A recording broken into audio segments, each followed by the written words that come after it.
আসসালামু আলাইকুম। যারা ইতালিয়ান ভাষায় একেবারেই নতুন, তাদের জন্য আজকে আমরা একটা নতুন ভিডিও নিয়ে আসলাম। আমি, তুমি, সে এই কথাগুলি কিভাবে বলে, এই কথাগুলি আমরা আজকে শিখব। আমি এটাকে ইতালিয়ান ভাষায় বলে ইয়ো। ইয়ো মানে হলো আমি। আর তুমি হলো তু। তুমি হলো তু। সে হলো লুই অথবা লেই। যদি এটা হয় পুরুষবাচক শব্দ তাহলে হবে লুই, আর যদি এটা হয় স্ত্রীবাচক শব্দ তাহলে হবে লেই। আমরাকে ইতালিয়ান ভাষায় বলে নই। নই মানে আমরা।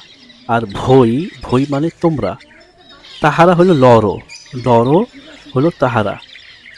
আমার এটা যদি হয় পুরুষবাচক শব্দ তাহলে হবে মিও, আর যদি হয় স্ত্রীবাচক শব্দ তাহলে হবে মিয়া। মিও, মিয়া। আর তোমার এটা হবে তুও, তুয়া। তুও, তুয়া। আর যদি হয় তাহার তাহলে পুরুষবাচক হলে হবে সুও, আর স্ত্রীবাচক শব্দ হলে হবে সোয়া। সুও, সোয়া। ইয়ো মানে আমি, তু মানে তুমি, লুই অথবা লেই মানে সে, নই মানে হলো আমরা, ভই মানে হলো তোমরা, লরো মানে তাহারা, মিও অথবা মিয়া মানে আমার, তুও অথবা তুয়া হলো তোমার, সুও অথবা সুয়া হলো তাহার। এইরকম সুন্দর সুন্দর ভিডিও পেতে আমাদের ভিডিওটি লাইক, কমেন্ট এবং সাবস্ক্রাইব করে পাশে থাকুন। ধন্যবাদ।